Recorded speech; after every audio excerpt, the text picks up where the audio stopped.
Hi everybody, Jody Espina here for JodyJazz, and today I'm going to tell you about my favorite mouthpiece of all time, and that mouthpiece is the DV. I'm going to tell you why I like it and what it does special for me, a little bit about what went into making it. Here's a little bit of the sound of it.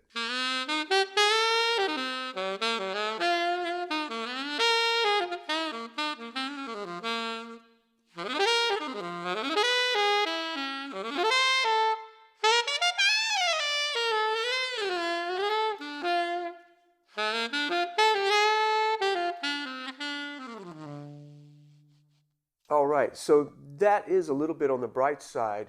My reed is on the soft side, which lets that brightness come out. If I want to darken it up, I'll put a little harder reed on it, and it totally darkens up. Some of those highs come off. This is a mouthpiece for a player who does need volume at certain times, and but wants to retain the really warmness and a great saxophone sound. The way I was coming about this mouthpiece, I was trying to make something that had the projection and more warmth. And I stumbled across this reading the Da Vinci Code, where I heard about the golden mean proportions that were in the Stradivarius violin and the dolphin and the human body.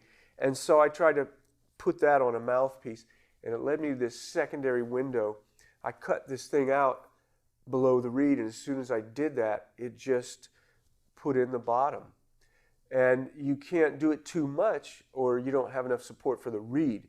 And so what I ended up doing was applying these golden mean proportions to the whole mouthpiece, and they worked so well. Even the facing kind of was inspired by the golden mean, the facing curve. And we made very thin rails. Every part of this thing was guided by those golden mean formula, and I think it ended up being a very special mouthpiece. The reason I like it so much is because it blows so freely. Every great mouthpiece that I've played, especially great vintage mouthpieces that I've played in the past, have been so free blowing, accepting of the air. They just open up for you, and that's what this has, and that allows just a certain amount of vibration. And in the end, this is all about vibration. So a mouthpiece that really plays and sings, it's got great vibration from the reed and possibly a certain amount of vibration from the mouthpiece. So the amount of material in a mouthpiece affects it as well, as does the material. But everybody thinks a metal mouthpiece has to be shrill, but that's not the case. I'll try and play something a little prettier on this.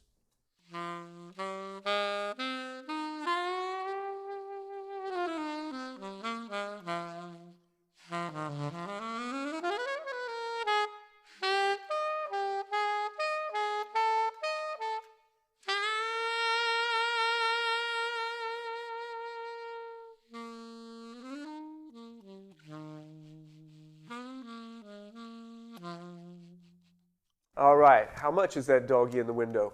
When I was 17, I played for Patti Page, very famous singer from the 40s and 50s.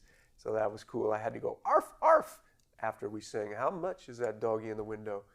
Well, I digress, don't I?